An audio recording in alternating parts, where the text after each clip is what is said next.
बहरहाल अरशद शरीफ की आवाज तो दब गई ना। वो आवाज शायद उसका मुतबादल कोई ना हो। नहीं तो होगा। इसलिए ये कोशिशें, ये एक जंग है और मुसलसल जंग है। ये दबाने वाले भी दबाते रहते हैं और उभरने वाले भी उभरते रहते हैं। जब मैंने उनकी साहबजादी को पहली दफा टीवी पर देखा, खुशी इस बात की थी कि चले उनकी साहबजादी ने अपने वालिद का मिशन को जिंदा रखा है।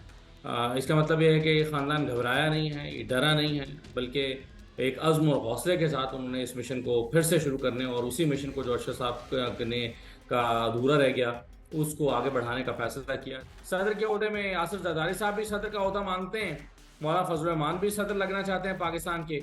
तो जिस तरह से खैबर पख्तूनख्वा को हलवा समझा है, अहमद वली की जबान में अगर हम बात करें तो वो कहते हैं कि जी हलवा समझ लिया है। इस्लामी जमहूरिया पाकिस्तान से मैं हूं कार बगाओ और आप देख रहे हैं सियासत डॉट पी के। इस वक्त मेरे साथ मौजूद हैं असदुल्ला खान सर। बहुत शुक्रिया आपके कीमती वक्त का। असद भाई, अरशद शरीफ साहब की आवाज बंद हुई, अब गोलियां लगी और इस दुनिया से चले गए, और हमने ये सोचा कि शायद ये आवाज अब दब चुकी है। आज हमने देखा कि उनकी बेटी ARY की स्क्रीन पर हमें वापस नजर आई है और आवाज दोबारा से उठ गई है। अरशद शरीफ साहब के रूप में उनकी बेटी सामने आई है, क्या कहना चाहेंगे?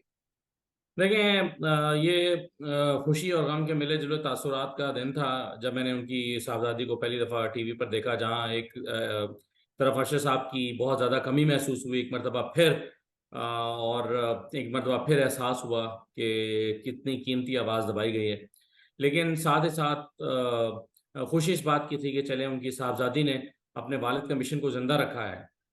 इसका मतलब ये है कि ये ख़ानदान घबराया नहीं है, ये डरा नहीं है, बल्कि एक अज़्म और हौसले के साथ उन्होंने इस मिशन को फिर से शुरू करने और उसी मिशन को जो अरशद साहब ने का अधूरा रह गया उसको आगे बढ़ाने का फैसला किया। तो बेटी के लिए बहुत सी नेक तमन्नाएं हैं और मुझे उम्मीद है कि मीडिया के तमाम लोग उनका उसी तरह से एहतराम और उसी तरह से उनको सपोर्ट देंगे और वो जिन मकासद के साथ आई हैं उसमें उन्हें कामयाबी हासिल होगी।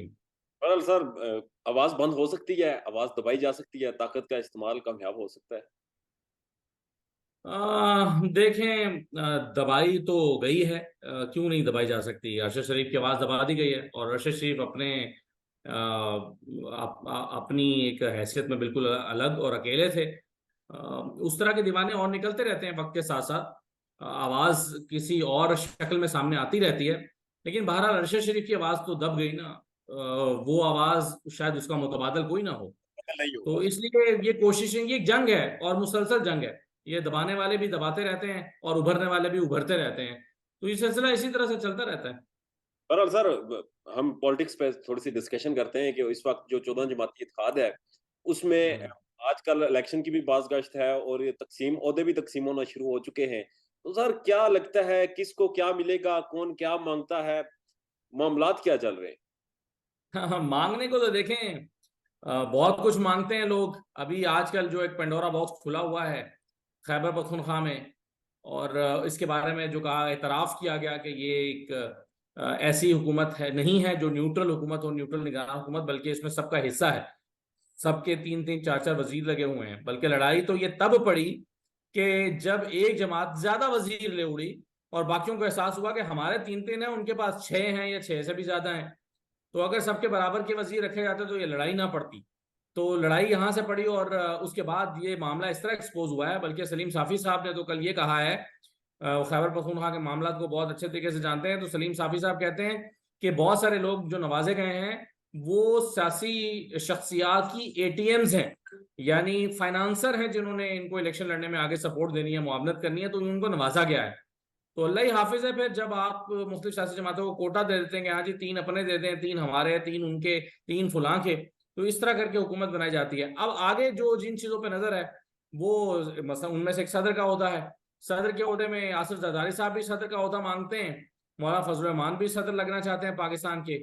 तो जिस तरह से खैबर पख्तूनख्वा को हलवा समझा है, अहमद वली की जबान में अगर हम बात करें तो वो कहते हैं कि जी हलवा समझ लिया है। तो जिस तरह खैबर पख्तूनख्वा को हलवा समझ लिया, ऐसे सदर की कुर्सी को भी हलवा समझा गया है। और यहाँ पर भी जो है वो कोशिश की जा रही है कि हलवा बांटा जाए। तो यही फिर इसके अलावा आप देखें, यहाँ आप सिंध में अपोजिशन लीडर की सीट को भी एक हलवे के तौर पर इस्तेमाल करने की कोशिश है। और वो भी इसीलिए हो रही है कि तहरीक इंसाफ का पत्ता काट दिया जाए और MQM और पीपल्स पार्टी आपस में मिलकर अपोजिशन लीडर लाएं। और वो अपोजिशन लीडर जो आएगा MQM का, तो वो फिर विफाक वाली सूरत हाल हो जाएगी। जैसे यहाँ पर अपोजिशन लीडर अपना है राजा रियाज साहब, ऐसे वहां पे भी अपना ऑपोजिशन लीडर हो जाएगा, मिल बांट के फॉर्मूला बना लेंगे। हाँ भाई 10 वजीर हमारे, 8 वजीर तुम्हारे, और वजीर आला जो है वो भी मिलजुल कर ले आएंगे, ताकि निजाम चलता रहे। तो ये तो एक ऑनगोइंग प्रोसेस है, जिसमें हर कोई पकी पकाई खीर और हलवे पे हाथ साफ करने को तैयार है। लेने के लिए आते हैं। बहरहाल सर, पीडीएम भी बनी थी अपने हिस्से का हलवा खाने के लिए। आपको लगता है कि आमदा इलेक्शन में ये पीडीएम इत्तेहाद रह पाएगा, या फिर ये जो भाईचारा हमें दिखाया गया था ये कायम रहेगा? नहीं, मुझे इस बात का कोई इम्कान नजर नहीं आता कि पीटीएम इत्तेहाद बाकी रहेगा। और मुझे ये लगता है कि इलेक्शंस तमाम सियासी जमातें अपने अपने तौर पर लड़ेंगी। और मौलाना फजल रहमान ने पिछले दिनों कहा भी, उन्होंने कहा कि ये एक तहरीक थी जिसकी अब जरूरत बाकी नहीं रही, एक खास मकसद के लिए ये तहरीक बनाई गई थी, वो मकसद हासिल हो गया था, और उसके बाद अब इस तहरीक की जरूरत नहीं रही। तो देखिए, मेरा ये ख्याल है कि इलेक्शन अपने अपने तौर पर लड़ेंगे, अपने अपने तौर पर मैदान में उतरेंगे। फिर जब हुकूमत साजी का मरहला आएगा तो फिर देखेंगे कि किसके पास कितनी, फिर अपना अपना जोर लगाएंगे। बिलावल अपना जोर लगाएंगे, नून लीग अपना जोर लगाएगी, जो जिसको बेहतर ऑफर करेगा वो उसकी तरफ चला जाएगा, मंडियां सजेंगी, ऑफर पैसे और ओहदे ऑफर किए जाएंगे, और लूट का माल एक बार फिर मैदान में आएगा, और उसके नतीजे में आप देखें हुकूमत साजी होगी। सर, मौलाना साहब ने कहा जी एक मकसद के लिए पीडीएम बनाया गया था ये ग्रुप, और अब वो तहरीक खत्म करने का वक्त आ गया है क्योंकि उसकी जरूरत नहीं है। तो मकसद क्या था सर? मकसद इमरान खान को घर भेज के और अपनी हुकूमत बनाना था, और अपनी हुकूमत बनाकर वजारतें हासिल करना था। मौलाना फजल रहमान साहब के जो साहबजादे हैं वो वजीर बने बैठे हैं, उनके बाकी और भी वजीर हैं, वरना फजल रहमान साहब को तो असेंबली में आने का तो उनका वो तो दिल ही नहीं करता था। वो कहते थे कि जी मैं तो हामी ही नहीं था कि हलफ उठाएं। तो अब जबकि चंद वजारतें मिल गई तो उसके बाद उनका जाने को दिल नहीं करता था। वो कहते थे कि 1 साल के लिए इस हुकूमत की मुद्दत में तोसी कर दी जाए, 1 साल के लिए। वो नहीं माना गया तो उसमें वो नाराज भी हैं। लेकिन फिर वो कहते हैं कि चलो ठीक है, मैं तुम्हारी बात मान जाता हूँ तो मेरी बात मान जाओ, तो मुझे सदर के लिए कंसिडर करो। तो ये जो है वो बागेन चल रहा है, भाव ताव चल रहा है।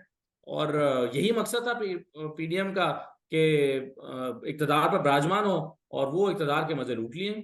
दरअसल शॉर्ट सा पोस्टर रखते हैं कि इमरान खान को घर भेजा गया और उसके लिए 14 जमाती इत्तेहाद बनाया गया। तो किसी जमहूरी माशरे में, किसी जमहूरी सोसाइटी में, किसी जमहूरी निज़ाम में ये चीज़ सूटेबल है कि एक शख्स से नज़रियाती शायद आपको इख्तिलाफात हों, या फिर आपके इक़्तिदार को खतरा हो, तो आप बाकी तमाम जमातें मिलकर अपने सारे इख्तिलाफात भुला दें और एक शख्स को हटाने के लिए इत्तेहाद बनाएं और फिर जमहूरियत का राग भी लापें? देखें, जहां तक बात है तहरीक-ए-एतमाद के लाने की, तो अगर तो ये जमहूरी तरीके से लाई गई होती और वाकई एक वजीर आजम पर बाकी जमातों का एतमाद, बाकी या मेम्बरान पार्लियामेंट का एतमाद ना रहता, तो फिर तो ऐन जमहूरी अमल है। लेकिन हम जानते हैं कि इसके पीछे इस्टेब्लिशमेंट की पूरी एक ताकत कार फरमा थी, और उसके नतीजे में हुकूमत को ख़त्म किया गया। तो फिर जब इस्टेब्लिशमेंट की ख्वाहिश पर सियासी जमातें हरकत में आती हैं, और वो एक जमात को घर भेजती हैं या एक हुकूमत को घर भेजती हैं, तो फिर ये अमल जमहूरी अमल नहीं रहता। तो इस पूरे प्रोसेस में एतराज तो बस इतना है कि अगर इसको जमहूरी रखा जाए, नहीं इसको जमहूरियत का लिबादा पहनाकर तहरीक-ए-एतमाद को प्रेजेंट किया गया कि ये जमहूरी अमल है। तो जबरदस्ती का जमहूरी अमल जब आपने उसको किया, तो उसके बाद फिर क्या हुआ कि लोगों ने इसको मानने से इनकार कर दिया। और यही वजह है कि ये 14 जमाती इत्तेहाद जो है, ये आज इनको अपनी इलेक्शन में उतरने के लाले पड़े हैं। और अभी चंद दिन पहले तो हिम्मत नहीं हो रही थी इलेक्शन में उतरने की। अब तहरीक इंसाफ को पुलिस के जरिए पुलिस स्टेट बनाकर खत्म करके, और पकड़ थकड़ करके, और लोगों को मारपीट करके, और कारोबार पर दबाव डाल के, और घरों में छापे मार के जब तितर बितर किया गया है, तो अब थोड़ा सा हौसला पैदा हुआ है कि हम इलेक्शन में उतरें। और हालात अभी भी उनके लिए साजगार नहीं है कि आसानी से वो इलेक्शन जीत सकें।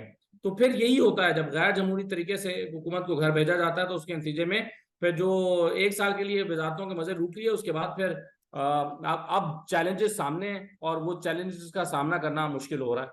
सर, आपको आगे क्या लगता है? अब इंतखाबात होंगे, इमरान खान माइनस हो जाएंगे, तहरीक इंसाफ हट जाएगी और अवाम इन्हें वोट दे देगी, या क्या होगा? देखिए, प्लान तो यही है, इमरान खान को माइनस किया जाए, इमरान खान का को गिरफ्तार किया जाए, इमरान खान को नाअहल कर दिया जाए, इलेक्शन में हिस्सा लेने से रोक दिया जाए। लेकिन जहां तक बतौर जमात तहरीक इंसाफ की बात है, तो मुझे लगता है कि तहरीक इंसाफ जो है वो उसको खत्म नहीं किया जाएगा। ज्यादा से ज्यादा ये होता है कि तहरीक इंसाफ एक और नाम के साथ मैदान में उतर जाएगी। अगर आप उसको बैन भी कर देते हैं तो वो जमात जो है वो नया नाम साथ रखेगी, पाकिस्तान तहरीक इंसाफ पाकिस्तान हो जाएगी। तो इसने फर्क के साथ वो उतरेगी मैदान में। और जैसे peoples party Pakistan peoples party parliamentarian हो गई। एएनपी जो है वो एनएपी होती थी पहले, वो एएनपी बन गई।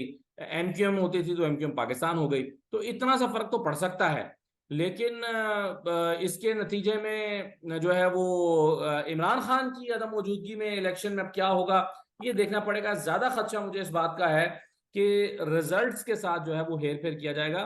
जैसे कराची में मेयर के इलेक्शन हुए, बलदियाती इंतखाबात हुए, बलदियाती इंतखाबात में जिस तरह अंधेर नगरी मचाई गई कि वहां पर अगर वोट हैं तो उसको हाथ से बैलेट पेपर पर तब्दील किया गया, जमात इस्लामी का दावा है, और वो बैलेट पेपर दिखाते फिरते हैं। हाथ से तब्दील करके टोटल नीचे तब्दील कर दिया गया और ओवर राइटिंग की गई है। और जो फॉर्म जो सियासी जमातों के पोलिंग एजेंट्स के पास हैं और जो रिटर्निंग ऑफिसर के पास है वो दोनों फॉर्म फर्क हैं। लेकिन बस इलेक्शन कमीशन ने अनाउंस कर दिया तो कर दिया। अब जब निजाम इतना नंगा हो जाए तो कोई क्या कर सकता है। जब इलेक्शन कमीशन ने अनाउंस कर दिया तो अब आप इंसाफ लेने के लिए अदालतों पे जाइए, चक्कर लगाइए। फिर उसको उस लड़ाई का इख्तिताम यूं हुआ कि मेयर का इलेक्शन हुआ और मेयर के इलेक्शन में जो वाज़ेह अक्सरियत थी उसको अक़लियत में बदल दिया गया दिन दिहाड़े, और 30 बंदे गायब हो गए। तो अगर इस तरह का फॉर्मूला बनाना है तो फिर तो आप पूरी कौम अगर एक जमात को वोट डाल भी देगी तो उसके नतीजे में होगा क्या कि अगले दिन रिजल्ट कुछ और आ जाएगा। जब रिजल्ट कुछ और आ जाएगा तो आप, मैं, आम आवाम, वोटर्स क्या कर लेंगे, क्या करेंगे। एहतजाज करने के लिए तो इस वक्त जो है वो हाथ खुल ही गया है कि लोगों को पकड़ो, अंदर करो, उठा के डालो, डाले में डालो और उठा के ले जाओ और बंद कर दो, और फिर उसकी जमानत ना होने दो। ये खवातीन जो है वो आलिया हमजा कितनी बड़ी दहशतगर्द हैं कि उनकी 60 दिन हो गए, जमानत नहीं हो पा रही। और आज अभी मैं सुन रहा था, देख रहा था कि परवेज लाई साहब के मचलके हो गए, सब कुछ हो गया, लेकिन अमने आमा के पेश नजर अब उनको गिरफ्तार कर लिया जाएगा। शायद अब तक हो भी गए हों। तो परवेज इलाही साहब जो है वो अदालत, मतलब अदालतों की हैसियत नहीं रही, सिस्टम की हैसियत नहीं रही, तो हैसियत है बस ताकत की। बहरहाल सर, सलमान शहबाज के केसेस को खत्म किया गया, दीगर केसेस खत्म किए जा रहे हैं, रिहाइयां की जा रही हैं और तमाम जो मामला थे वो अब क्लियर किए जा रहे हैं, क्लीन चिट दी जा रही है। तो अदलिया कहाँ तक आजाद है? अदलिया का क्या आज़ादी है जी। अदलिया अपने फैसले नहीं करा सकती, फैसलों पर अमल दरामद नहीं करा सकती। अदलिया एक फैसला देती है, उस पर इम्प्लीमेंटेशन जो है वो ना हो तो अदलिया कुछ कर नहीं सकती। अदलिया तो अब इतनी डिफेंसिव पोजीशन में है कि किसी को बुला के तौहीन अदालत का चार्ज नहीं लगा सकती कि भाई हमारे फैसले पर अमल दरामद क्यों नहीं हुआ। तो उमर अता बंदयाल साहब देखिए, चीफ जस्टिस थे, उनके फैसलों पर अमल दरामद नहीं हुआ, उसके बाद उन्होंने रेस्ट्रेंट का मुजाहरा किया, अभी भी वो चीफ जस्टिस हैं। उनको वाज़ेह तौर पर उनके हुक्म की उदूली हो गई। यहाँ आपको पता है 30 दिसंबर को एक ऑर्डर आया था जस्टिस अरबाब ताहिर साहब का इस्लामाबाद हाई कोर्ट से कि कल बलदियाती इंतखाबात कराए जाएं। वो बलदियाती इंतखाबात नहीं हुए और फिर 2 महीने तक केस ही नहीं चला। फिर 2 मार्च को chief justice Islamabad high court justice Aamir Farooq साहब ने ऑर्डर किया कि 120 दिन के अंदर अंदर इलेक्शन कराए जाएं। वो 120 दिन जो है वो 2 जुलाई को वो भी पूरे हो गए, और उसके बाद इस्लामाबाद हाई कोर्ट का ऑर्डर है उसकी खिलाफ वर्जी हो चुकी है, और कोई पूछने वाला भी नहीं है कि भाई कहाँ गया वो ऑर्डर। तो अदालतों की ये हैसियत है जनाब। बहरहाल सर, आखिर में मुझे ये बता दें कि पाकिस्तान तहरीक इंसाफ से एक और सियासी जमात निकालने के कुछ खबरें थी, कुछ इम्कानात थे, तो तहरीक इस्तेकाम के बाद भी कोई जमात निकलेगी, कोई चांसेस हैं या फिर? पहले ये इस्तेकाम में पाकिस्तान पार्टी का तो कुछ कर लें। अभी तो उनको अपने लाले पड़े हैं कि वो सीटें कहाँ से निकालेंगे।